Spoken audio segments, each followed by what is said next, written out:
The long-awaited project by Luc Besson, also known for a more familiar sci-fi in The Fifth Element, brings Pierre Christin graphic novel to life, Valerian and the City of a Thousand Planets, opening July 21st, 2017.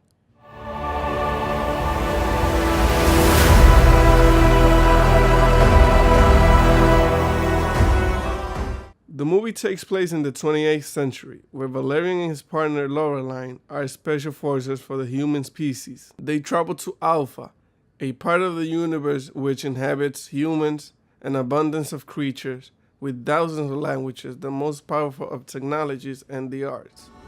Thus the name.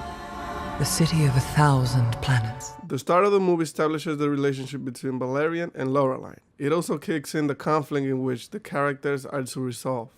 I really enjoy the special effects in this movie, how they showcase beautifully the landscape to the vivid, colorful mountains, the clouds, at times in slow motion so the audience could appreciate it. And that's in addition to all the creatures and to the whole ecosystem. There's a lot of well-used colors in this movie. I like that the weapons and the gadgets and how they function wasn't explained in the movie and were just used, and as they don't tend to do that in other films. In other movies, they tend to explain and have a scene in which they show the audience how the weapons might work, so they could understand it. In this film, they just show and use the weapons and the gadgets, and because of the world, you understood how they function.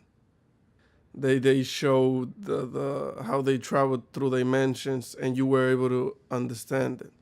In Alpha, you have different species living in segments that are not crossed. There's also an integration of worlds and mix between dimensions. In one of the best action sequences, Valerian was being chased and wasn't able to get out of the dimension because his weapon, which took over his forearm, was malfunctioning. The Doggone Doggles. This creature brought a great comedic relief and a nice element to the story.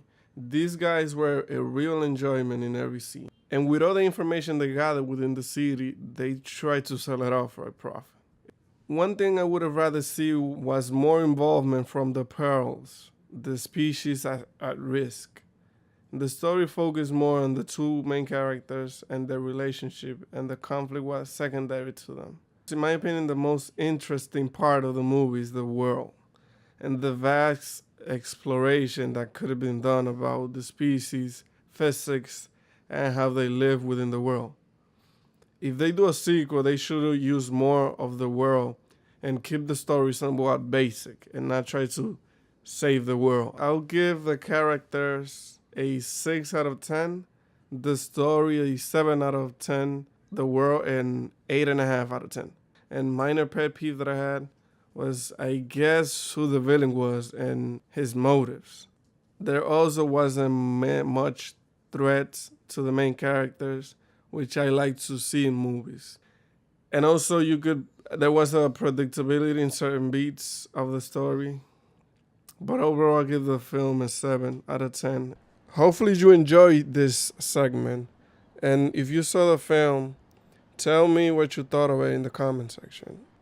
And also in the comment section, let's talk movies.